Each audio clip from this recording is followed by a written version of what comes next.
Good morning Telangana. నేను సంగప్ప. పత్రికలో వచ్చిన వార్తలు చూసినట్టయితే నిన్న సీఎం కేసీఆర్ గవర్నర్ కలిశారు. రాష్ట్ర ప్రభుత్వం సమగ్ర జల విధానాన్ని ఉభయ సభల వేదికగా సంయుక్త సభల్ని సమావేశపరిచి ఉభయ సభల వేదికగా తన జల విధానం ప్రకటించాలనుకుంటే దానికి సంబంధించి ఈ సంయుక్త సమావేశాలు ఏర్పాటు చేయడానికి గవర్నర్ని అనుమతి కోరి ఆయన కూడా ఆహ్వానించారు. దానికి గవర్నర్ అనుమతి ఇచ్చారు. ఆయన కూడా వస్తున్నారు. సో ఇప్పుడు అటు మండలి తర్వాత అసెంబ్లీ ఈ రెండు సంయుక్తంగా సమావేశపరిచి పూర్తిగా పవర్ పాయింట్ ప్రజెంటేషన్ ద్వారా జల విధానాన్ని ప్రకటించబోతుంది గవర్నమెంట్. మరి ఈ జల విధానంతో రాష్ట్రంలో ఉన్నటువంటి సాగు తాగునీటి కష్టాలు తీరుతాయి. దీనికి సంబంధించి చర్చిద్దాం.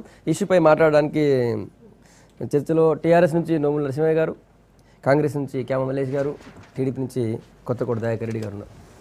దయాకర్ రెడ్డి గారు, కొన్ని రోజుల నుంచి ఈ ప్రాజెక్ట్ ఇష్యూ రాగానే కావాలని రీడిజైన్ చేస్తున్నారు, ఉద్దేశపూర్వకం చేస్తున్నారు, ప్రతిపక్షాలు విమర్శిస్తున్నాయి.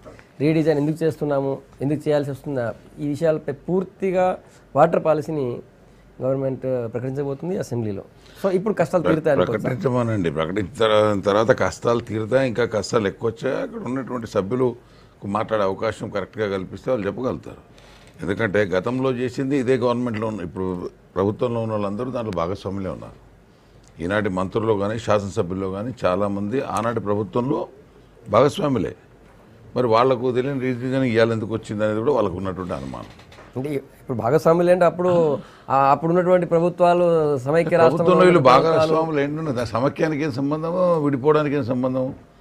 ఒక ప్రాజెక్టు కట్టేటప్పుడు దానివల్ల ఆంధ్ర పాలకుడు ఎవరు ఆంధ్ర పాలకుడు దగ్గర వీళ్ళందరూ పనిచేసిన వాళ్ళు, వీళ్ళందరూ కూడా మంచి మంచి హోదాలు అనుభవించిన వాళ్ళే కదా. ఈనాటి ముఖ్యమంత్రి కూడా అదే ఆంధ్ర పాలకుడు అని చెప్పేటువంటి వాళ్ళ దగ్గర పాఠాలు నేర్చుకున్నాడే, ఆ పాఠాలు జనానికి చెప్పదలుచుకుంటే దానికి ఏం చేయలేం. కానీ ఈరోజు డెఫినెట్గా రీడిజైనింగ్ ఎందుకు చేయాల్సి వస్తుంది అనేది ప్రశ్న ప్రతిపక్షాలన్నీ అడుగుతున్నాయి, మేధావులు అడుగుతూ ఉన్నారు. దాన్ని ఈ రోజు దాకా నేను ఇప్పుడు చెప్తానే దానికంటే రీడిజైన్కి ఇన్ని డబ్బులు ఖర్చు పెట్టి ఈ రకంగా చేసిన తర్వాత ఆ డబ్బులు ఎందుకు ఇంతమంది ఇచ్చింది ఎవరికి రీడిజైన్లకు అనేది కూడా ఒక కంపెనీకి ఇచ్చినారు, వ్యాప్కాస్కు.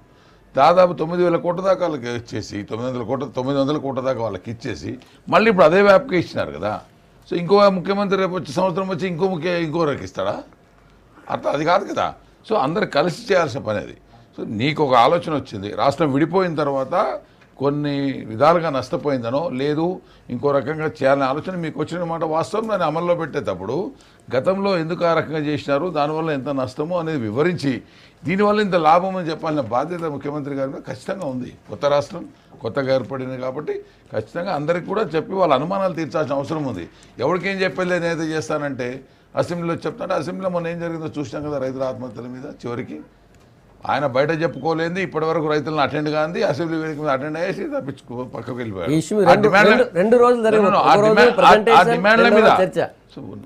నేను అడిగేది ఏంటంటే ఆ డిమాండ్ల మీద అడిగినట్టు 4 డిమాండ్లు అడిగితే దాని మీద స్పష్టత ఇచ్చి తర్వాత నువ్వు పాత సినిమా ఇట్లా ఉండే, కొత్త సినిమా బడ్జెట్లు పెరిగినాయి, కొత్త ఆర్టిస్టులు వచ్చినారు, ఈ రకంగా నేను కొత్త సినిమా తీస్తా బ్రహ్మాండంగా ఉంటుంది అని చెప్తే అందరూ సహకరించండి అంటే కూడా మాట్లాడేవాళ్ళు. అది పక్కకు పెట్టేశారు. అందరూ ఎందుకు సైలెంట్గా ఉన్నారంటే ఆ గైజులు ఆయన పెట్టేయగలిగినందుకు ఆయనకు హ్యాట్స్ ఆఫ్ అనాల్సింది. అందరి గైజులు పెట్టేశాడు, ఇంక్లూడింగ్ తెలుగుదేశం అనుకో కాంగ్రెస్ అందరినీ. ఎందుకు అందరూ ఊరుకున్నారు? ఒక మంచి ఆలోచనతో ఆయన ముందస్తుగా ప్రకటన చేసినాడు అసెంబ్లీ స్టార్ట్ కాగానే. మిగతా విషయాలు కూడా సున్నితమైన విషయాలు ఎక్కువ మాట్లాడితే ఇబ్బంది కాబట్టి ఆయన చేస్తాడని అనుకున్నారు.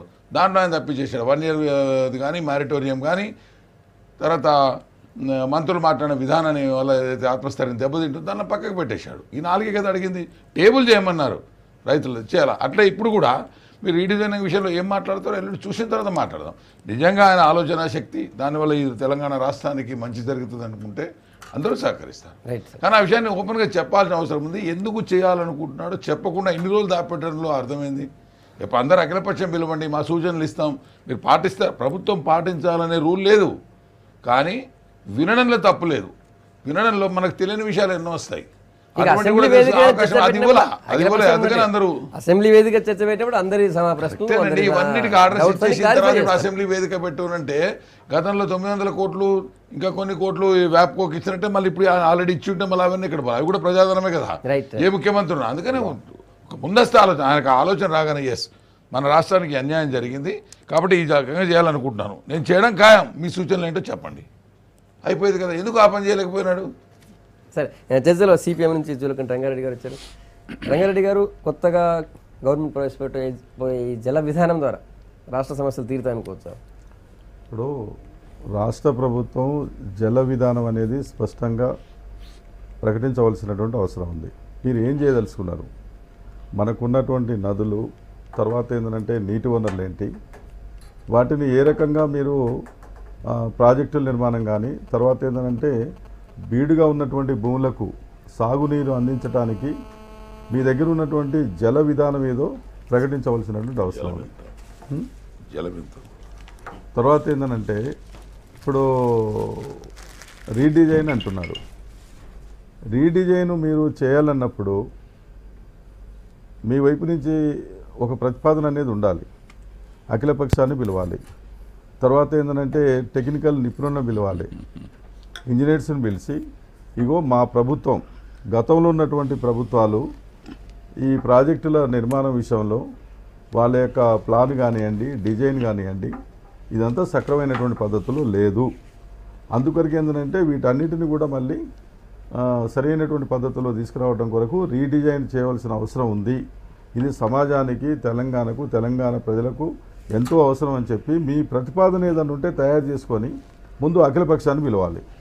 అఖిలపక్షం ముందు పెట్టాలి.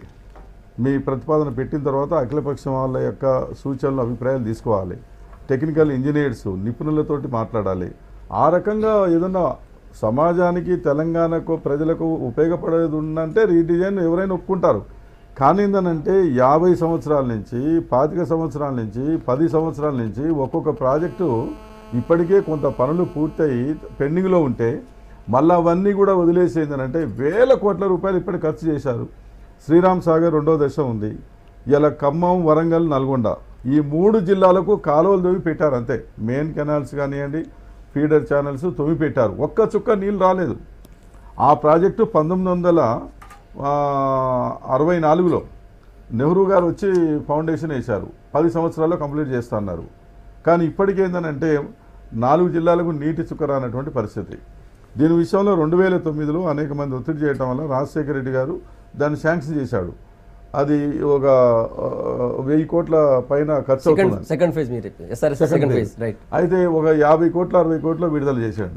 ఇప్పుడు ఈ ప్రభుత్వం కూడా ఒక 50 కోట్లు ఏదో విడుదల చేశారు. ఒక్క పైసా ఖర్చు పెట్టకుండా ఆ పని చేయొద్దు, దాన్ని ఆపండి, దాన్ని రీడిజైన్ చేయాలి. తర్వాత ఏంటంటే లొకేషన్ మార్చాలి, ఇక్కడ సరైంది కాదని చెప్పి. మరి ఇవన్నీ గతంలో చేసిన వాళ్ళు ఇంజనీర్స్ కాదా? నిపుణులు కాదా? ప్రభుత్వం కాదా? వీళ్ళేరా? గత ప్రభుత్వాల్లో కూడా తెలంగాణ నుంచి మంత్రులు ఉన్నారు కదా, తెలంగాణ నుంచి ఇరిగేషన్ మంత్రులు ఉన్నారు కదా. తుమ్మల నాగేశ్వరరావు గారు మంత్రిగా ఉన్నారు, శ్రీహరి గారు మంత్రిగా ఉన్నారు, పొన్నా లక్ష్మయ్య గారు మంత్రిగా ఉన్నారు, జానారెడ్డి గారు ఉన్నారు. వీళ్ళందరూ కూడా గత ప్రభుత్వాల్లో ఇరిగేషన్ మంత్రులు ఉన్నారు.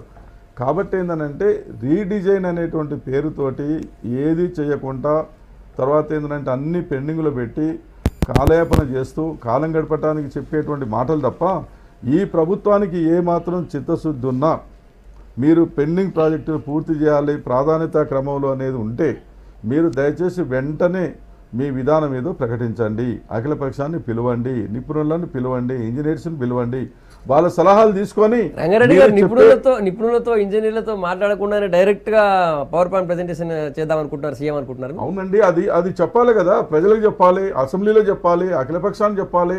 గవర్నమెంట్లు ఉండగానే అంతా మీ సొంతం కాదు. మీరు ఏం చేయాలన్నా కూడా గత ప్రభుత్వాలు ఇప్పటికే కొంత ముందుకు వెళ్ళిపోయాయి. ఇవాళ ఎందుకు మారుస్తున్నావు? ఆ మారుస్తున్నటువంటి విషయము నువ్వు శాసనసభలో చెప్పు. రైట్. ఇప్పుడు శాసనసభలో పవర్ పాయింట్ ప్రజెంటేషన్ ద్వారా చెప్తా అంటున్నారు సీఎం. రైట్.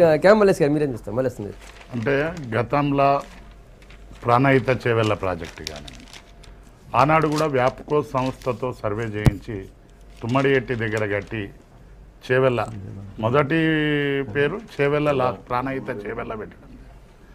దాన్ని కూడా ముఖ్యమంత్రి గారు విభజన సమయంలో ప్రాణహిత చేవెళ్ళకు జాతీయ హోదా కావాలని ముఖ్యమంత్రిగా కాకముందుకు ఎంపీగా ఉన్నప్పుడు చంద్రశేఖరరావు గారు లెటర్ కూడా రాయడం జరిగింది కేంద్ర ప్రభుత్వానికి. ఇప్పుడు మళ్ళీ దాన్ని మార్చేసి దాదాపు ఒక 1000 కోట్ల పనులు కూడా జరిగినాయి. ప్రస్తుతానికి ఇప్పుడు పనులు కూడా జరుగుతూ ఉన్నాయి. దాన్ని మార్చేసి దాని నుంచి రంగారెడ్డి జిల్లాలను డిలీట్ చేస్తున్నారు.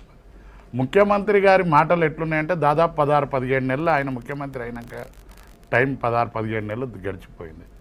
ఒకనాడు అంటాడు ట్యాంక్ బండ్ కింద ఇంకో చెరువు దోడుతా అంటాడు, ఇంకోనాడు అంటాడు సెక్రటరేట్ను కూలగొట్టేసి ఆకాశ అర్మన్యాలు పెద్ద పెద్ద టవర్స్ కడతా అంటాడు. ఒకనాడంట నిన్ననో మననో చంద్రబాబు నాయుడు గారు నదుల అనుసంధానం అని గోదావరి నీళ్ళని తీసుకుపోయి కృష్ణలను కలపంగానే కుక్కను చూసి నక్కవాత పెట్టుకున్నట్టు ఈయనకు మళ్ళీ లేచి ఇప్పుడు నేను ఇంకో జల విధానం అంటాడు. ఒక్కటి కూడా స్పష్టమైన మాటలు ఒక ముఖ్యమంత్రి గారి స్థాయిలో వెనకడికి చెన్నారెడ్డి గారు ముఖ్యమంత్రిగా ఉన్నప్పుడు చెప్పేవాడట, జీవో ఏందో జీవో, నేను చెప్పిందే జీవో అని. ఆ స్థాయికి ఈ స్థాయికి చూస్తే మాటలలో ఎంత దిగజారిపోయిందో ఒకసారి తెలుసుకోవాలండి. ఎప్పుడున్నా ఏ మాటలు చెప్పినా దానికి ఒక తలా తోక లేకుండా నోటికొచ్చినట్టుగా మాట్లాడతాడు. ఉద్యమ సమయంలో అనేది చెయ్యి అడ్డం పెడితే కృష్ణ వస్తుంది, కాలు అడ్డం పెడితే గోదావరి వస్తుంది. ఇప్పుడు అట్టనే కాళ్ళు చేతులు అడ్డం కాదు. అదే విషయం ప్రశ్నించారు. ఏ ముఖ్యమంత్రి అయినా అట్లా మాట్లాడతారా? కాలు అడ్డం పెడితే లేవు గుంజలు నాడితే చెప్తారా? మీరు కావాలని విమర్శ చేస్తున్నారని చెప్పారు. దానికి మీరు ఆయన నోరుతోటి అన్నాడు, ఆయన నోరుతోటి అన్నాడు. మీరే బైట్స్ ప్రశ్నించిండు. టీవీలలో మేము ప్రచార మాధ్యమాలలో వస్తేనే మేము చూసినాం, కానీ లేకపోతే మేము కట్టుకథలుగా. ఇంకొకటి, ముఖ్యమంత్రి గారు ఇవాళ రాష్ట్రంలో బర్నింగ్ ఇష్యూ జల విధానం ప్రకటించమనండి. భవిష్యత్తు ఇవాళ ఎస్ఎల్బిసి 1983లో అనుకుంటాం ముఖ్యమంత్రి గారు ఎన్టీ రామారావు గారు ఉన్నప్పుడు. ఆయన తర్వాత మహామహామహులు ముఖ్యమంత్రులు అయ్యారు. 30 ఏళ్ళు అయినా ఇప్పటికి పూర్తి కాలేదు. ఇక్కడ వినండి, కేసీఆర్ గారి మాటలు కూడా ఈయన కన్నా చాలా అనుభవాలుండి పెద్దోళ్ళు అందరైనా చేయలేదు. ఈయన వల్ల కూడా అయ్యేది కాదు. ఇంకోటి ఈయనేం చేస్తాడు, ఇంకొకటి చెప్తాడు. అదే రంగారెడ్డి మహబూబ్ నగర్ ఎత్తిపోతల పథకాన్ని మీదికెళ్ళి జూరాలకు వెళ్ళి నీళ్లు తీసుకోవాలి అనుకుంటే దాన్ని మార్చి శ్రీశైలంకి వెళ్ళి అని అన్నాడు. అది కూడా మార్చేటప్పుడు మన ఇష్టం కాదు, ఒక జల విధానం ఉంటుంది, దానికి ఒక బోర్డు ఉంటుంది, అవన్నీ పర్మిషన్లు తీసుకోవాలి. నోటికొచ్చినట్టు మాట్లాడి ఈయన హయాంలో అసలు ఏ పని జరగదు, జరగనియొద్దనే కాలయాపన కోసమే రీడిజైన్ నిజంగా ప్రతిపక్షాలు అంటున్నట్టుగా. లేకపోతే నిజంగానే సమగ్ర జల విధానం ఉందా? ఇప్పుడు జూలకంటి రంగారెడ్డి రాష్ట్ర ప్రభుత్వము వస్తే ఇలా పరిపాలనే చేసుకోరాదు, కింద మీద అవుతారు, ఏమిటికి పనికి రాకుండా పోతారని చెప్పేసి శాపనార్థాలు పెట్టినారు సామైక్య పాలన ఉన్నటువంటి పెద్ద మనుషులు, ముఖ్యమంత్రి లాంటి వాళ్ళు కూడా. కానీ ఈరోజు నేను గమనించమని చెప్పేది ఏంటంటే, విద్యుత్ కోత రోజు ఏడిసిందే మోటార్ కాడ కూర్చొని. విద్యుత్ కోత లేకుండా ఆ రకమైనటువంటి ఇన్ఫ్రాస్ట్రక్చర్ తయారు చేస్తున్నప్పుడు మనం దీన్ని ఈరోజు నోరు మూసుకునేటువంటి పరిస్థితి వచ్చింది కదా. నేనేమంటున్నానంటే, ఎస్ ప్రాజెక్టులకు సంబంధించి డిజైన్ చేస్తున్నారు. మనం ఎస్ఎల్బిసి సోదరుడు చెప్పినాడు, చాలా బాగుంది. ఎస్ఎల్బిసి దాంతోపాటు ఎస్ఆర్బిసి రెండు ఒకేసారి స్టార్ట్ అయినాయి. ఎస్ఎల్బిసి ఏమో ఏడేసిన గొంగడి గానే ఉంది, అప్పుడింత ఏడిసిన కళ్ళు తుడిచినట్టుగా వచ్చింది. ఎస్ఆర్బిసిని మాత్రం పూర్తి చేసుకున్నారు. మరి ఆ పైసలు ఏంటి వచ్చినాయో మరి అది అర్థం కాలేదు. దాని తర్వాత నేను ఒక్క మాట చెప్పదలుచుకున్నాను, రీడైజైన్కి సంబంధించి. కేసీఆర్ గారు అంటున్నది ఏంటంటే, ఏదో చంద్రబాబుని చూసి చెప్పాల్సినటువంటి అవసరం లేదు, చంద్రబాబు స్టైల్ చంద్రబాబుది, ఏం చేసిండు ఏంటిది అనేది మనం దాని గురించి చర్చ అవసరం లేదు. నేనేమంటున్నానంటే, జల విధానం అనేది ఎందుకు అని అన్నప్పుడు 1250 టీఎంసీల నీళ్లు మనకు రావడానికి వాడుకోవడానికి వీలుంది, సుక్క ముట్టుకోలేదు. ఎందుకు? మన జలదోపిడీ జరిగిందనే కదా తెలంగాణ దాని మీద మనం అన్నది. ఇచ్చంపల్లికి సంబంధించి రంగారెడ్డి గారు వచ్చినో రాలేదు, కానీ నేను మా రైతు నాయకుడు మా మల్లారెడ్డి గారు ఇచ్చంపల్లికి పోయాం. పోతే మాకు నడవరాల, ఇచ్చంపల్లికి పోవడానికి ట్రాక్టర్ మీద కొంచెం దూరం పోయినాక మాకు నడవరాల. నడుస్తానికి ఇబ్బంది అయిన దగ్గర కొన్ని వేల లారీల రాళ్ళు వేసినారు అక్కడి నుంచి ఇక్కడ దాకా బ్యారేజ్ కట్టడం కోసం. నేను ఎందుకంటున్నానంటే, ఈరోజు ఆ బ్యారేజ్ కట్టుంటే ధవళేశ్వరానికి నీళ్లు తగ్గుతాయి 100%. వాళ్ళకు చాలా దూరం ఆలోచిస్తారుగా. మహానుభావుడు ఎల్బీ ప్రసాద్ మన కేఎల్ రావు గారికి రోజు దండేసి మొక్కాలే మన కింద ఉన్నటువంటి పేద రైతులు తెలంగాణ వాళ్ళు, అయ్యా నీ పుణ్యంతో మేము ఇంత గొప్పగా ఉన్నామని. అదే రకంగా ఇచ్చంపల్లి నాపిన దుర్మార్గమైనటువంటి స్థితి ఉంది. సమైక్య పాలనలో జరిగింది అది. ధవళేశ్వరానికి నీళ్లు రాకుండా పోతానికి అని చెప్పేసి దేవాదులు కట్టినారు, బాగానే ఉంది. దేవాదులకు బ్యాక్ ఓన్లీ 100 డేస్ మాత్రమే నీళ్లు ఉంటాయి. కాంతాలపల్లి కట్టడం వల్ల మాత్రమే దానికి నీళ్ళ ఫీడింగ్ ఉంటుంది. దీంతో పాటు నేను అనేది ఏమంటే, రీడిజైన్ చేస్తున్నారు. ఎస్, ఎక్స్పర్ట్స్ తోటి మాట్లాడుతున్నారు, నిపుణులతో మాట్లాడుతున్నారు. దీంతో రీడిజైన్ వల్ల గతం కంటే ఎక్కువ మునుక ఉంటుందా లేదు ఇతర రాష్ట్రాలతో పర్మిషన్స్ ఏమన్నా అదనంగా అవసరం వస్తున్నాయా, తగ్గిపోతున్నాయా, లేదు మీరనే ఇరివేటెడ్ ఏరియా పెరుగుతుందా తగ్గుతుందా, మేము ఇప్పటిదాకా చేసినటువంటి డబ్బు ఎంత వృధా అవుతుంది అనేది కేటగిరికల్గా మీరు లెక్క రేపు శాసనసభలో పెడుతున్నారు. కాబట్టి శాసనసభ్యులు ఉన్నారు కదా అన్ని పార్టీలకు, వాళ్ళు పెట్టించేసి ఖచ్చితంగా నిలబెట్టాల్సిన బాధ్యత ఉంది, కానీ ఇది చేయాల్సిన బాధ్యత ఉంది. కానీ నా బాధ అంతా ఏమనంటే మూసీ ప్రాజెక్టు ఒకటి ఉంటుంది మా ఊరు నానుకొనే, మూసీ ప్రాజెక్టుకు 5 లక్షలు 10 లక్షల కంటే ఎప్పుడు చేయలేదు, తలుపులన్నీ ఊడిపోయినాయని. ఈ ప్రభుత్వం వచ్చిన తర్వాత మొత్తం గేట్లన్నింటినీ రీమోడల్ చేపించేసి దాన్ని డీసిల్టింగ్ చేస్తున్నటువంటి పరిస్థితి ఉంది. మధ్య తరహా చిన్న తరహా అన్నిటిని గాలికి వదిలిపెట్టించేసి ఆంధ్ర వాడు చెప్పిందే వినాలి, తెలంగాణ వాడు ముఖ్యమంత్రి అయినా సరే, లేకపోతే వాడు ఉండడు.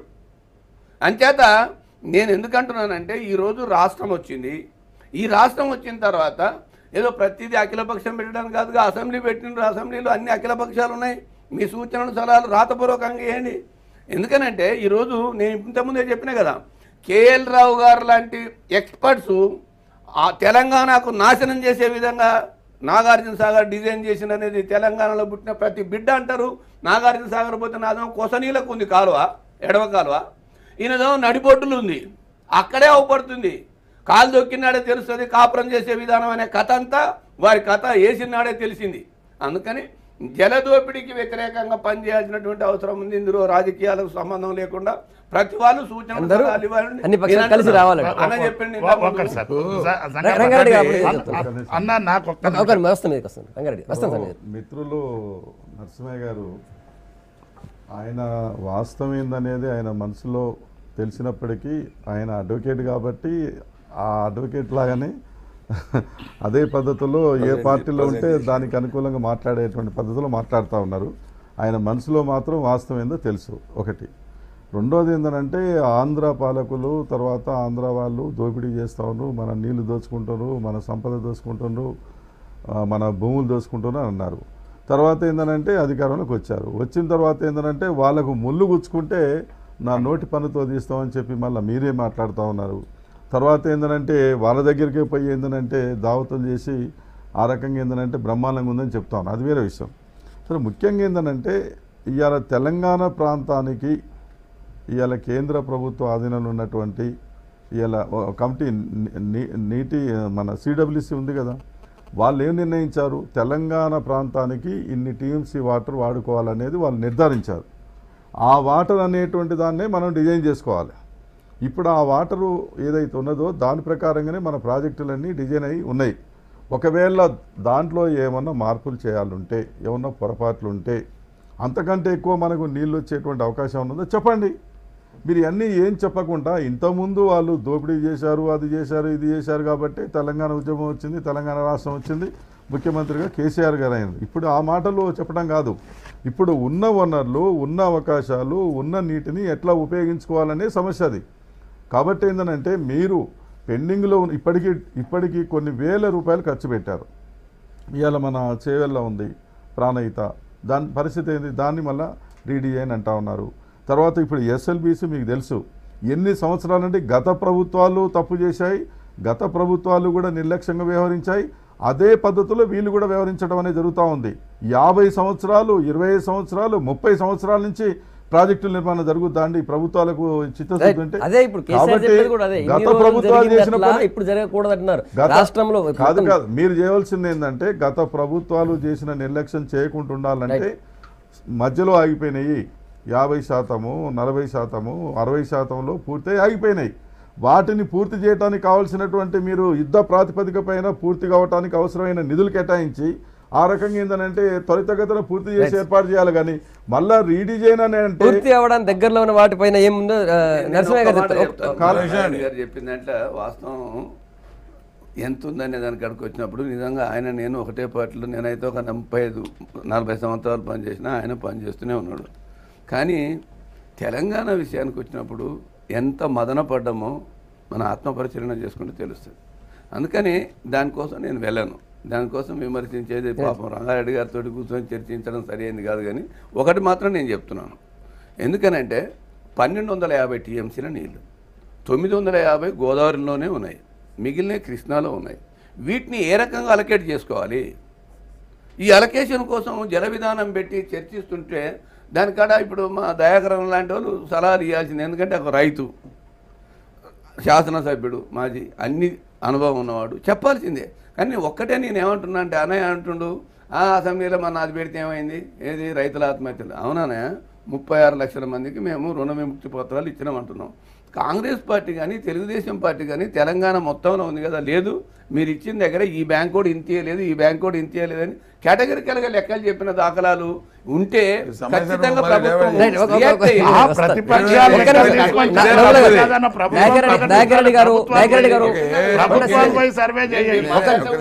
అందుకే మీరు మాట్లాడతాం ఒక విధానం మీద మాట్లాడేటప్పుడు ఇది కూడా చెప్పిండు, దాని కూడా చెప్తాను. రాష్ట్రంలో ఇప్పుడున్న పరిస్థితుల్లో రైతు ఆత్మహత్యలు చూస్తున్నాం. రైతు ఆత్మహత్యలు ఆగాలి అంటే సమగ్ర జల విధానం రావాల్సిందే చెప్పి అంటారు సీఎం అంటారు. సో రైతు ఆత్మహత్యలు ఆపడానికి శాశ్వత పరిష్కారం చూపాలంటే ఈ జల విధానం కావాలని సీఎం అంటారు. విమర్శించాలనేది కాదు కానీ శాశ్వత పరిష్కారానికి ఇదొకటి. ప్రతిదీ ఎవరైనా తప్పు పడితే బాగుండే, అడ్డుకుంటే బాగుండే అనే ఆలోచన విధానం ప్రభుత్వానికి సరికాదు. ఇక్కడ అడ్డుకోవడం లేదు. విధానంలో ఏమైనా లోపం ఉంటే మీరు ఇచ్చే సూచనలు తీసుకోవడానికి ప్రిలిమినరీగానే గతంలో ఇన్ని డబ్బులు ఖర్చు పెట్టిన తర్వాత మళ్ళీ మీరు మారుస్తున్నారే, ఇదే మళ్ళీ రేపు రిపీట్ అవుతే రేపు ఇంకో ముఖ్యమంత్రి, ఇంకో పార్టీ, ఇంకో రకమైన ఆలోచన విధానం ఉన్న మనిషి వస్తే మారితే కష్టమవుతుంది. ఏర్పడ్డ కొత్త తెలంగాణలో అందరి సహకారంతో ఆ ఆలోచనలు తీసుకున్న తర్వాత ఓకే మీకు నచ్చింది చేయండి, దాన్ని ఎవరు కాదంటలేము. అదే ఇన్ని డబ్బులు ఖర్చు పెట్టి రైడర్ సర్వే చేస్తే దానికి ఇన్ని ఖర్చు, మళ్ళీ వ్యాప్కి ఇస్తే మళ్ళీ అది ఇంత ఖర్చు, పాత ఖర్చు అంతా చేసింది వాళ్ళే. వాళ్ళు తప్పు చేసినప్పుడు ఇంకో కంపెనీకి ఎందుకు ఇవ్వమ్మా నువ్వు? కాబట్టి ఇవన్నీ ఉన్నాయి అనుమానాలు. ముఖ్యమంత్రి గారి ఆలోచనను మేము తప్పు పట్టడం లేదు, కానీ ఎక్కడో తప్పు చేస్తున్నారేమో ఆలోచన చేయండి అంటున్నాం. దాన్ని కూడా మీరు తప్పు పట్టే పరిస్థితి వస్తే ఇంకా కరెక్ట్ కాదు. మీరు తెలంగాణ వచ్చిన తర్వాత మీకున్న జలం ఎంత, మనకున్న అలొకేషన్ ఎంత, ఇంకా అలొకేషన్ కొట్లాడి తెచ్చుకోవాల్సింది ఎంత, దీంతోపాటు మన చుట్టూ ఉన్నటువంటి పక్క రాష్ట్రాలతో ఉన్నటువంటి సంబంధాల వల్ల మనమేం దెబ్బతింటాం. ఇవాళ మనం ఆలోచన చేస్తున్న విధానంతో వారు ఆలోచన చేస్తే మనకు తగిలే దెబ్బ ఎంత. అటువంటి పరిస్థితిలో ఈ డబ్బులు పెట్టేటప్పుడు జాగ్రత్త పడాలని అంటున్నాం. దానికి అందరి ముందు మొదలే పెట్టేసి ప్రజెంటేషన్ ఇచ్చి నేను ముందుకు ఇంకా అసెంబ్లీలో పెడతాను కానీ ఈ రకంగా అనుకుంటున్నానని చెప్పడంలో తప్పు లేదు, అహం అక్కర్లేదు. అక్కడ ఆ పని చేయకపోవడం వల్ల రేపు వచ్చే నష్టం ఏదైనా నిజంగానే నష్టం జరిగితే అప్పుడు వేలెత్తి చూపే అవకాశం ఎందుకు తెచ్చుకుంటున్నారు అంటున్నాం. దానికి మీరు ఇబ్బంది పడితే ఎట్లా? ఇబ్బంది అసలు లేదనే చెప్పాల్సిందే ఇలాంటి వాడు. ఒకటి నరసింహన్న కానీ, దయాకర్ అన్న కానీ, రంగారెడ్డి అన్న కానీ, నేను కానీ అందరూ వ్యవసాయ కుటుంబాలకి వెళ్ళి వచ్చినాం. పెద్దలు నరసింహన్న గారు ఏమంటారంటే జల విధానాన్ని ప్రకటించి అమలు చేస్తే ఆత్మహత్యలు ఆగుతాయని. 83లో మొదలుపెట్టినటువంటి ఎస్ఎల్బిసి 30 ఏళ్ళకి కాలేదండి. కేసీఆర్ గారి దగ్గర ఏమన్నా ఇంద్రజాలం ఉండి దాంతో రేపు పొద్దుటి వరకల్లా ప్రాజెక్టులు తయారైనా కానీ రైతు ఆత్మహత్యలు ఆగాయి. రైతు ఆత్మహత్యలకు మరి పెద్దలకు ఎందుకు ఆలోచన రాలేదు? గ్రామీణ ప్రాంతాలకి వెళ్తే ఈ రుణ విముక్తి ఒకటి మేజర్ ఇష్యూ. అంటే తాత్కాలిక శాశ్వత పరిష్కారం సమగ్రంగా రాష్ట్రంలో నీటి వాడుకోవాలని చెప్తున్నారు. అదొక 50 ఈయన చేసిన అనుకున్నట్టు సక్సెస్ అయితే 10-15 ఏళ్ళు రైతు ఆత్మహత్యలు ఆగాలి. నేను చెప్తాను దీన్ని కూడా. అయితే గ్రామీణ ప్రాంతాలలో ఉన్న రైతులు ఒక 50 ఎకరాలు సేద్యం చేసే రైతు, 50 ఎకరాలు అంటే వెట్ చేసే పరిస్థితి లేదు, డ్రై క్రాప్ చేసినాం. ఒక పిల్లవాడిని చదివించుకోవాలంటే ఒక ప్రైవేట్ స్కూల్కు తోలాలంటే 25,000 30,000 ఫీజులు కట్టాలి. ఒక పిల్లవాడిని చదివించాలి ఇంటర్మీడియట్ అని అనుకుంటే ఇవాళ 30-40 వేల నుంచి 2 లక్షల వరకు ఒలింపియాడ్ అని, ఏసీ క్యాంపస్ అని అవి. అతనికి ఒక మలేరియా జ్వరం వస్తే ఒక కార్పొరేట్ హాస్పిటల్కి పోయి ఆ టెస్టులు అవి చేసుకుంటే ₹1,00,000 బిల్లు అయిందాక బయటకు వచ్చలేదు. 50 కాదు 100 ఎకరాల రైతు కూడా ఈ బిల్లులకు ఈ ఖర్చులకు సరిపోయే పరిస్థితి లేదు. అవేందయ్యా అంటే మొన్నటి వరకు సీఎం గారి కుటుంబము, సీఎం గారి కొడుకు, బిడ్డ, అల్లుడు గగ్గోలు పెట్టి లొల్లి పెట్టినటువంటి ఆంధ్ర పాలకులు వచ్చి ఇవాళ హైదరాబాద్ చుట్టుముట్టు మాఫియా, ఇసుక కాదు, మైనింగ్ కాదు, భూమాఫియా కాదు, అన్నిటికన్నా పెద్ద మాఫియా విద్య మీద నడుస్తూ ఉంది. కోట్లు దోసుకుపోతా ఉంది. ఆ పరిస్థితులకు రైతులు వాళ్ళ పిల్లలను చదివించే పరిస్థితి లేదు, ఫీజులు కట్టలేక అవి ఒక భారం అయిపోయినాయి. ఒక రైతుకు ఆరోగ్యం చెడిపోతే హాస్పిటల్కి పోతే ఇవన్నీ మూల కారణాలు. ఇవన్నీ ఒక జల విధానంతోటే కాదు, ఇవన్నీ రైతు బాగుపడతారా లేదా? జల విధానం తీసుకొచ్చి జల రైతుకు విధానం సాగు అనేది నీరు అందిస్తుందా? రైతు 10% బాగుపడడా? జల విధానం ఇమీడియట్లీ ఉపశమనం కాదు అది. రైతు ఆత్మహత్యలు ఆగే ముచ్చటనే లేదు. రేపు శాశ్వత పరిష్కారం కావాలి అంటే ఏం చేయాలి? ఆ? అవసరం కదా, శాశ్వత పరిష్కారం కావాలంటే ఏం అదొక చేయాలి? 10% తాత్కాలిక ఉపశమనం. నేను అనేది ₹1,00,000 లోన్ అనుకున్నట్టుగా ఒకే దఫాల మాఫీ సగం చేయాలి. చేసేసినారు. ఇవన్నీ ఇంకా మూల సగం గురించి ఎక్కడ పోరాటం అంతా. క్లారిటీ లేదు. రైట్. నిమ్మల గారు ఒక్క మాట ఏంటంటే మా సోదరుడు చెప్పినట్టుగా ఆ మాటలు కరెక్టే. ఎందుకంటే వైద్యంతో అప్పుల పాలవుతున్నాడు, విద్యతో అప్పుల పాలవుతుండే అనేది బాగానే ఉంది, కానీ ఆ కడవ తీసేసి మాట్లాడితే బాగుండేదేమో. ఎందుకంటే ఏలిందంతా వారేగా. మంది ఎవరో వచ్చినట్టు ఏడో చెప్తారు ఊళ్ళో మీరు వచ్చి మార్చారా? ఏమంటారు, నాలుగులో మంది ఎవరో మీరు వచ్చి ఏమైనా మార్చుతున్నారా? అప్పటికి ఇప్పటికి గతంలో కూడా చాలా సపోర్టు అన్న ఒక్క మాట నేను ఎందుకంటున్నానంటే, ప్రాజెక్టులు బాగా ఉన్న తూర్పు పశ్చిమ గోదావరి జిల్లాలలో కూడా రైతులు ఆత్మహత్య చేసుకుంటున్నారు. గుంటూరు జిల్లా రైతు కూడా కిడ్నీలు అమ్ముకున్నాడు. నేను ఎందుకంటున్నానంటే, మన నీళ్లను మనం వాడుకోవడం వల్ల కొంత ప్రయోజనం జరుగుతుంది. రైతుకు 50% ఊరట జరుగుతుంది.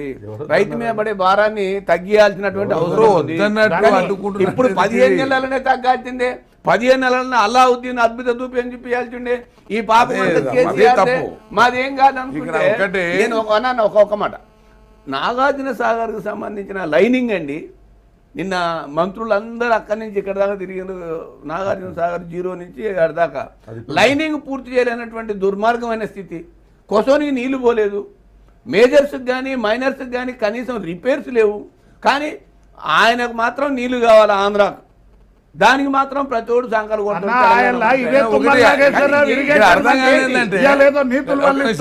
తుమ్మల నాగేశ్వరరావు, పోచారం శ్రీనివాసరెడ్డి సిగ్గు లేదండి వాళ్ళకు ప్రెస్ ముంగట కూర్చొని మాట్లాడతారు.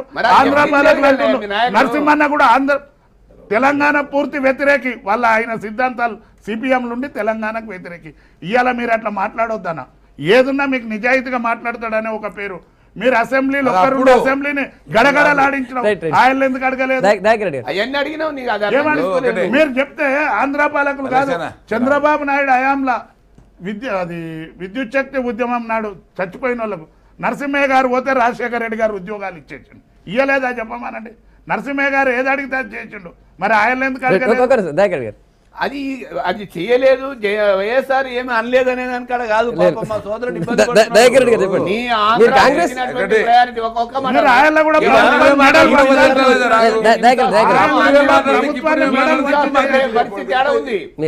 నగర్ లో నిమ్స్ హాస్పిటల్ కు శంకుస్థాపన చేసినారండి. కడపలో చేసినారు. ఈడ ఆలిండు హెలికాప్టర్ నుంచి ఆడికి పోయిండు. అదేమో పూర్తి స్థాయిలో అయిపోయింది, ఇది కాలేదు. ప్రజాప్రతినిధులు ఏం చేశారు? మన వాటర్ దగ్గర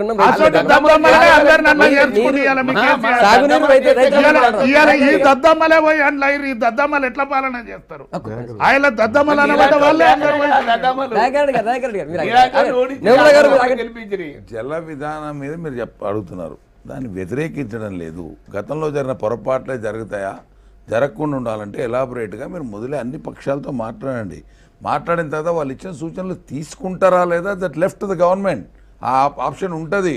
కాబట్టి చెడ్డవాడి దగ్గర నుంచి కూడా ఒక మంచి సూచన వచ్చే అవకాశం ఉంటుంది, అనుభవంతో కూడా వస్తుంది. కాబట్టి దాన్ని పాటించాలనేది మీరు ఆలోచన చేయండి, విశ్లేషణ చేసుకొని. అంత చేసుకున్న తర్వాత సభ ముందు పెడతామనేది కరెక్ట్ కాదు. డిలే జరిగింది. సరే, ఇప్పటికైనా సభ ముందు పెట్టేందుకు ఆహ్వానిస్తున్నాం.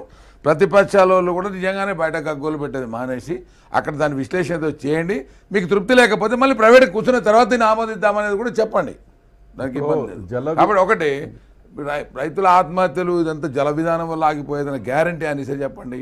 ఆయన ఏం చెప్తా తింటా నేను. ఒక విధానం వల్ల ఆగిపోవు, ఒక విధానం వల్ల పెరగవు. ఇక్కడ ఉన్నది ఒకటి.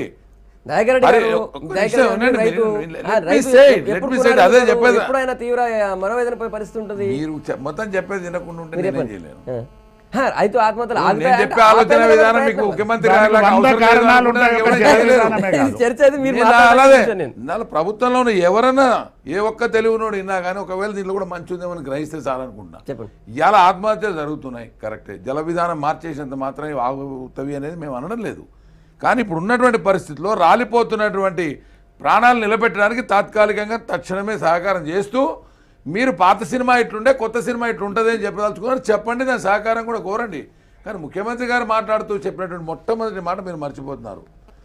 24 గంటలు కరెంట్ ఉన్నటువంటి తన ఫామ్ హౌస్ గురించి చెప్తూ నాకే 40 ఎకరాల అల్లం ఎండిపోతే ఏం చేయాలనో అర్థం కాని భయం ఏర్పడింది అని అంటే ప్రజలు ఏ రకంగా నమ్ముతారు? ఎట్లా ఆత్మస్థైర్యం ఉంటే చెప్పండి. కాబట్టి ప్రకృతి చేసిన దానికి ఎవరేం చేయలేరు. ఆయన ఆలోచన విధానం కరెక్ట్ కావచ్చు, కానీ ఆయన ఆలోచన విధానానికి సరిపడా ఈ రోజు ఉన్నటువంటి ప్రాణాలు నిలబెట్టేటువంటి బాధ్యత కూడా వాళ్ళ మీద ఉంది. దాని మీద ఒక 4 అంశాల మీద వాళ్ళు ఎందుకు తొక్కిపట్టినారు? టేబుల్ చేయండి. ఈ రోజుకు 1500 చిల్లర అయినారు. టేబుల్ చేయండి. అన్ని పక్షాలు ఇంక్లూడింగ్ కాంగ్రెస్, తెలుగుదేశం, బీజేపీ, తర్వాత ఇంకా అక్కడ ఉన్నటువంటి వామపక్షాలు, తర్వాత వైఎస్ఆర్సీపీ కానీ వాళ్ళందరూ టేబుల్ చేయండి. ప్రభుత్వానికి టేబుల్ చేయమండి. దాంట్లో నిజాలు నీకు తెలుసండి.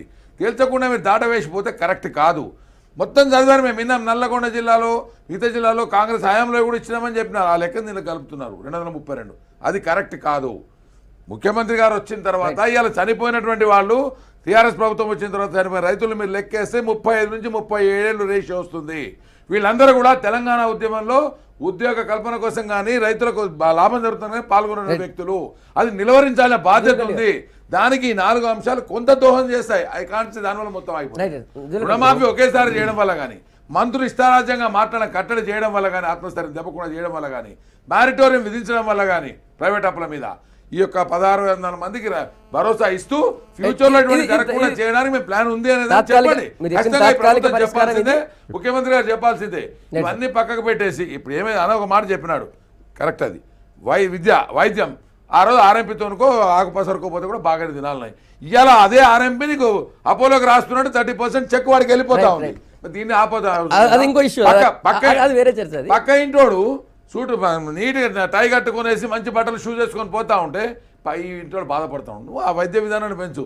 ఏజీ టు పీజీ అంటే ఇవన్నీ కాలేదు కాబట్టి వీటి మీద కూడా జనంలో అనుమానం ఉంది. ఇవన్నీ అనౌన్స్ చేసి ఇవన్నీ నేను చేయాలనుకున్న ఆంధ్రపాలకు ఆంధ్రలో అడ్డుపడుతున్నారు కాబట్టి ఎలక్షన్ తర్వాత మళ్ళీ గెలిపియండి, మళ్ళీ చేస్తా.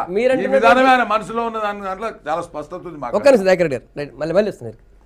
ఇప్పుడు రైతులు ఇప్పటికే సుమారుగా ఒక 1200 మంది ఆత్మహత్యలో పాల్పడ్డారు. ప్రతిరోజు కూడా ఇంకా 10 మందో 15 మందో 20 మందో ఇట్లా చనిపోతూనే ఉన్నారు. ఫస్ట్ ఏంటంటే ఆ ఆత్మహత్యలు జరగకుండా నివారించాలి. రైతుల్లో ఒక మెసేజ్ వెళ్ళిపోవాలి.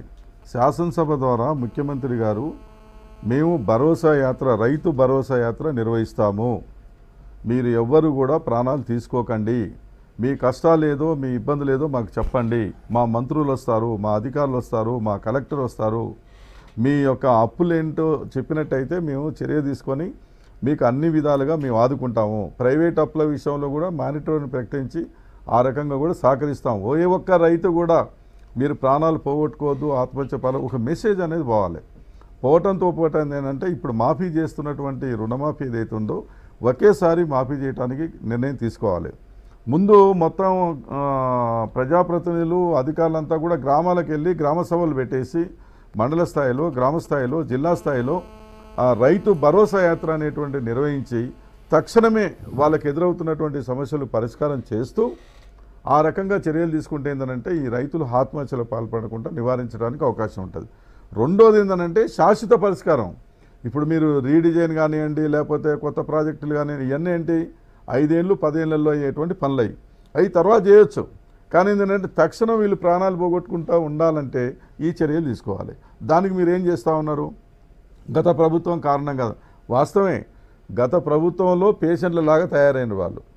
తర్వాత ఏంటంటే ఆ వ్యవసాయ రంగం దెబ్బతిన్నది. తర్వాత వాళ్ళు అప్పుల పాలయ్యే ఉన్నారు.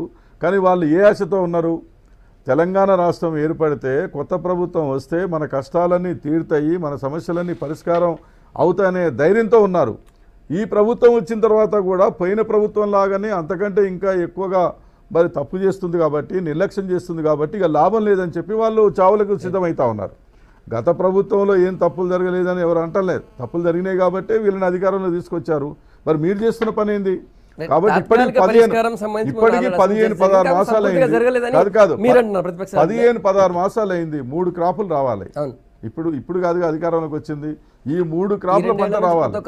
కాబట్టి ఏంటంటే ప్రభుత్వం తక్షణమే ఏమాత్రం చిత్తశుద్ధి ఉన్నా కూడా వాళ్ళు ప్రాణాలు పోగొట్టుకుంటూ ఉండటానికి కావాల్సినటువంటి తక్షణ చర్యలు చేపట్టండి. రుణమాఫీ ఒకేసారి రద్దు చేయండి, రైతు భరోసా యాత్ర నిర్వహించండి. తర్వాత ఏంటంటే ప్రైవేట్ అప్పుల విషయంలో కూడా మానిటర్ను ప్రకటించండి. వాళ్ళ కష్టాలు తెలుసుకోవాలి. ఒక్క నిమిషం నమల గారు మీరు చెప్పాలి దానికి. మీ దగ్గరకు వస్తాను. ఒక్క నిమిషం నాగం జనార్దన్ రెడ్డి ఫోన్లోకి వచ్చారు తెలంగాణ బచావో మిషన్ నుంచి. నాగం గారు బచావో తెలంగాణ మిషన్ నుంచి. నాగం గారు, కొత్త జల విధానాన్ని సీఎం ఉభయ సభలో ప్రకటించబోతున్నారు. నిజంగా ఈ కొత్తగా తీసుకొచ్చేటువంటి జల విధానం వల్ల నిజానికి రాష్ట్రంలో ఉన్నటువంటి సాగునీటి సమస్య పూర్తి తగ్గిపోతుంది అనుకోవచ్చా?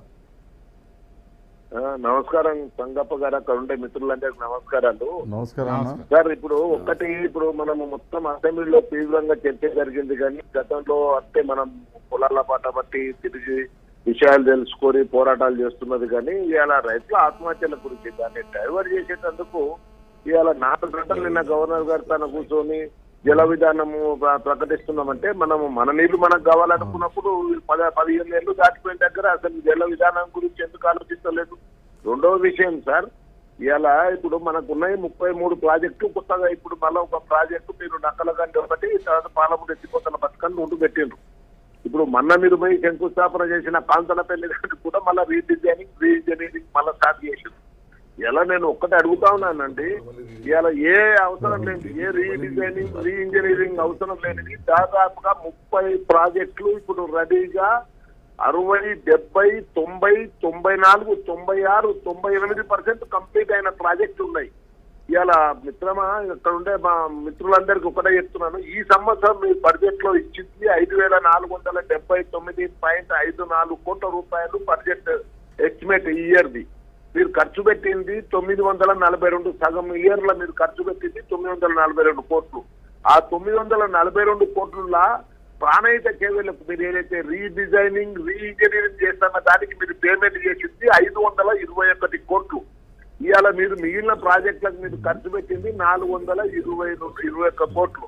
ఇవాళ నేను ఎన్ని ప్రాజెక్టుల మీద పైసా సున్నా ఖర్చు పెట్టిందండి ఈ 6 నెలల్లో జీరోలు. ఇవాళ నా దగ్గర మొత్తము టోటల్ గా నేను ఇన్ఫర్మేషన్ తీసుకున్నాను. ఇంజనీరింగ్ దగ్గరికి వెళ్ళి కొన్ని ప్రాజెక్టుల పనులు నచ్చనడక నడుస్తున్నాయి. ఇవాళ నేను ఒకటే మా మిత్రులు అక్కడ ఉండేవారు, ఇప్పుడు రంగారెడ్డి గారు ఉన్నారు, మా నోముల నరసింహ గారు ఉన్నారు. ఎస్ఎల్బిసి ప్రాణాధారం మనకు. ఇప్పుడు ఎస్ఎల్బిసి 2004లో మనకు అంటే టనల్ అవుట్లెట్ కానీ ఇన్లెట్ టనల్ కానీ మనం బోరింగ్ మిషన్ తోని పనిచేసినాము. ఇవాళ 44 కిలోమీటర్లకు 24-25 కిలోమీటర్లు అయితే ఇంకా 19 కిలోమీటర్లు కావాలి. ఇవాళ ఒక అవుట్లెట్ అసలు బంద్ అయిపోయి వీడికి 8 నెలలు అయింది. దాని గురించి ఆలోచించాడు మా ముఖ్యమంత్రి గారు. ఇప్పుడు ఏదైతే ఆ ఇన్లెట్ ఉందో రోజు 3 మీటర్లు అవుతుందండి. 19 కిలోమీటర్లు ఎప్పటికి పూర్తి అయితే చెప్పది, ఇంకో 10 ఏళ్ళు కావాలి. ఇవాళ దాని మీద మీరు దృష్టి పెట్టాల్సింది పోయి ఎట్లా వేగవంతం చేద్దామని. ఇంకొకటి ఇప్పుడు చాలా నాగం గారు, గవర్నమెంట్ నుంచి ఆ పాలసీ వచ్చింది, వాటర్ పాలసీ బయటకు వచ్చిన తర్వాత మళ్ళీ ఒకసారి చర్చ పెడదాం దాని మీద. కాకపోతే మీరు అన్నట్టు నిమిషంలో కంప్లీట్ చేస్తాను సార్, ఒక్క నిమిషంలో కంప్లీట్ చేస్తాను. ఈ మన మన మన అంటే ప్రభుత్వం వచ్చిన తర్వాత సంవత్సరం దగ్గర ప్రాజెక్టులు పూర్తిగా పని పక్కకు పెట్టేసింది. మేము చర్య తీసుకొని మేము ప్రాజెక్టుల పట్టినాక బచావ్ తెలంగాణ మిషన్ కొంత ఏదో ఇట్లా కదలికి వచ్చింది. ఇవాళ ఇంకొక విషయం కూడా నేను స్పష్టంగా చెప్తున్నాను, ఒక జియో ఇష్యూ చేస్తామన్నారండి. మెన్నడు మెటీరియల్ కు ఈయన ఎన్యాయం చేసుకుంటా ఆంధ్రప్రదేశ్ లో ఇచ్చిండు, పనులు చక్కచక్క జరుగుతున్నాయి. ఆ జీవో కోసం అని కాంట్రాక్టర్లు పనులు పెట్టుకొని కూర్చున్నారు. పనులు పెట్టుకొని కూర్చుంటే దానికోసం ఎందుకు కాదండి? ఇప్పుడు అక్కడ వరంగల్ జిల్లాలో ఏదైతే మనం 3rd ఫేజ్ దేవాదిలో ఉంది, అది 2012 నుండి ఆపిండ్రు సొరంగం పనులు. దానికి ఆల్టర్నేట్ గా 4 ప్రపోజల్స్ ముఖ్యమంత్రి గారి దగ్గరకు వచ్చినాయి. ఆ ఫైలు కదలదు ఎందుకండి? ముఖ్యమంత్రి గారు చర్చిద్దాం, కొద్ది టైం తక్కువ ఉంది. మీరు అన్నటువంటి 2-3 points. 1 minute sir. Right sir, 1 minute. Nomula గారు, చాలా ప్రాజెక్టులు ఏ స్థాయిలో ఉన్నాయో చెప్పారు ఆయన. 94-95% వరకు 60% నుంచి కంప్లీట్ అయినాయి. సో వాటిని పట్టించుకోకుండా మళ్ళీ కొత్తగా మీరు మార్పులు చేసి మీరు కాలయాపన తప్ప ఇంకేముంటుందని అని ప్రశ్నిస్తున్నారు ఆయన. తర్వాత మీరు కేటాయించిన డబ్బులు ఎంత, మీరు ఖర్చు పెట్టినంత, కేటాయించిన తక్కువ అంటే అందులో ఖర్చు పెట్టింది ఇంకా చాలా తక్కువ అని అంటున్నారు ఆయన. వాస్తవమే, వారు చెప్తున్నట్టుగా ప్రాజెక్టులు పూర్తి చేయాల్సినవి చాలా ఉన్నాయి. ఎందుకంటే టన్నల్ ఉంది, ఎస్ఎల్బిసి టన్నల్ యాడేసిన గొంగడి గానే ఉంది. ఏమైంది ఏంటిదనే దాని గురించి మాట్లాడితే పాపం మా అన్నలు ఎగిరిపడతారు, వద్దు దాని గురించి పోను. రెండోది ఏంటంటే ఎస్ఎల్బిసికి సంబంధించి ఇంతకుముందే చెప్పినాను, వారు చెప్పినట్టుగా నీళ్లు వాడుకోవడం కోసము ఎక్కడి నుంచి వస్తున్నా మనకు 1200 పైచిలకు టీఎంసీని ఎట్లా వాడుకోవాలా, కొంత పూర్తయి కొన్ని డబ్బులు పెట్టించేసి పూర్తి చేసే వాటిని ఎట్లా వాడుకోవాలనేది పూర్తి స్థాయిలో కేసీఆర్ గారు ఆ ఆలోచన చేసినారు. వాళ్ళు చెప్పినట్టుగా ఆ జిల్లా మంత్రులు మా దగ్గర టన్నల్కు సంబంధించి మగవాళ్ళు అందరూ ప్రయత్నం చేస్తున్నారు. ఇది స్పీడప్ చేయాల్సిన అవసరం ఉంది.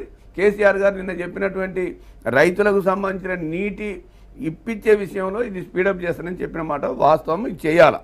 రెండోది ఏంటంటే వీటికి సంబంధించి పాలమూరు ఎత్తిపోతలు కానీ, ఈరోజు ఇచ్చంపల్లికి సంబంధించింది కానీ, కాంతాలపల్లికి సంబంధించింది కానీ, వీటి గురించే ఆలోచించకపోతే ఇవాళ కేసీఆర్ ఈరోజు మొట్టమొదటి ముఖ్యమంత్రి తెలంగాణ 14 సంవత్సరాలు పోరాటం చేసి తాను ప్రాణాన్ని కూడా పణంగా పెట్టి తెచ్చిన తర్వాత కనీసం ఆ రకమైన ఆలోచన ముందు పెట్టకపోతే అది అయ్యేది కాదు కదా. అంచేత దానికి సంబంధించిన రీడిజైనింగ్ కానీ, వాటర్ అలొకేషన్ ఎట్లా ఉంది, నీళ్లు మనకు వచ్చేటువంటి వరద నీళ్ళు ఎన్ని వాడుకోవాలనేది ఉండాల్సిన అవసరం ఉంది. ఇదే సందర్భంగా నేను చెప్పేది ఏంటంటే సోదరులకు, ఈరోజు ఉన్నటువంటి ఎస్ఆర్ఎస్పికి సంబంధించి నల్లగొండ జిల్లాకు తుంగతుర్తి ప్రాంతం అంతా రావాలి, కాలువలు దిగిన కానీ నీళ్ళు రాలే. దీన్ని స్థిరీకరించాలి కదా, దీన్ని వారు చూసుకోవాలి కదా. ఈరోజు మనకున్నటువంటి మా రైతులకు సంబంధించిన ఆత్మహత్యలు పట్టించుకోలేదంటే 220 మందికి ఆల్రెడీ పరిహారం చెల్లించినారని నేను అసెంబ్లీలో చెప్పినారు. నిజమో కాదో తేల్చాల్సింది అసెంబ్లీలో విన్నానన్నా. తెలంగాణ అదే చెప్పింది, అబద్ధమని. తెలంగాణ కూడా చిన్నగా అశ్వత్థామాత కుంజరా అన్నట్టు చెప్పాడు. అయితే ఇప్పుడు నేను చెప్పేది వినండి, నేను తర్వాత మీరు మాట్లాడండి. 1 లక్ష పైకిలు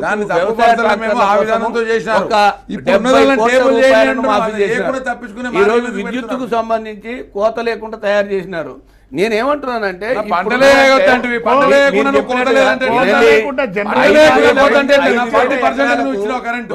వ్యవసాయ అధికారిని పెట్టి 40% ఇచ్చింది, మిగతా 60% పంట లేదని నువ్వే చెప్పినావు. రైతులు నమ్మి 6 నెలల నుంచి పంట లేదా? నేను అట్లే నీ పోయినాడు కూడా నీ కాడ కరెంటు కనీసం ఆ స్టార్టర్ కాడ కూర్చున్నారు. నేను మాట్లాడండి, తెలుగుదేశం 9 గంటలు కరెంట్ ఇస్తే నీళ్లు లేవు, ఊరులో నీళ్లు లేవు, ఉత్తర తిరిగినాయి. ఒక్క మాట మాట్లాడి మీరు ఒక మాట విన్నాక మాట్లాడి పార్టీల పరంగా మాట్లాడమంటే మన రైతుల గురించి మాట్లాడు. వ్యవసాయ మంత్రి గారు చెప్పింది ఏమనంటే 5,000 ఎకరాలకు ఒక వ్యవసాయ అధికారిని పెట్టి పంట ఎట్లుంది, రైతుల పరిస్థితి ఏంది, మానసిక స్థితి ఏంది, వీటన్నిటి మీద అంచనా వేపించి సర్వే చేపిస్తాము.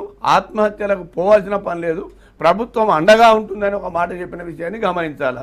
క్రాప్ ఇన్సూరెన్స్కు సంబంధించి 700 కోట్లు క్రాప్ ఇన్సూరెన్స్ కడితే కనీసం 300 కోట్లు వచ్చింది. దాని దిక్కు లేదు, దివానం లేదు, అంత శ్రీ వైష్ణవులే. కానీ రొయ్యల పుట్టి మాయమైంది, పరిపాలన చేసినాడు ఎవరు నిన్నాడు దాకా. అందుకోసమని నేను అనేది ఏమంటే ఇప్పుడున్న పరిస్థితుల్లో క్రాప్ ఇన్సూరెన్స్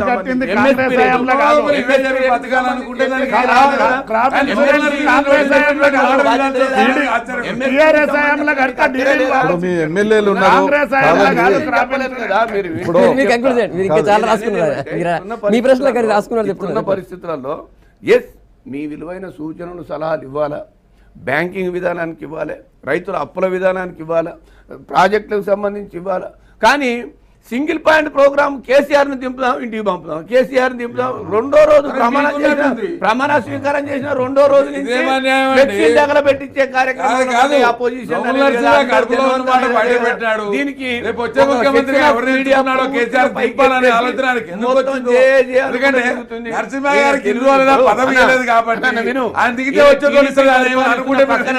ఆత్మహత్యలు.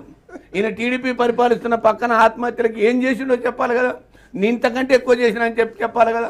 పోనీ కర్ణాటకలో ఇంత గొప్ప విదర్భాల జరుగుతున్నాడు గురించి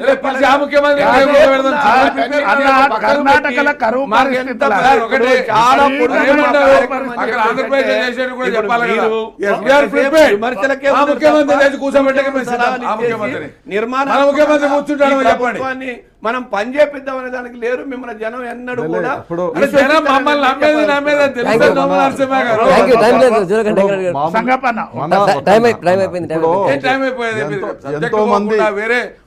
వారు సొంత విషయం చెప్పుకోవాలని చెప్పినట్టు చెప్పి జనం మిమ్మల్ని నమ్మరు అంటే ఆ టైం వచ్చాడు. ఎవరు నమ్ముతారు, ఎవరు నమ్మరు? కేసీఆర్ ఇంట నమ్ముతున్నారో చూసుకుని రూకోండి, ఏం అక్కర్లేదు. మెదక్ ఎన్నికలలో మనకు గెలిచినవి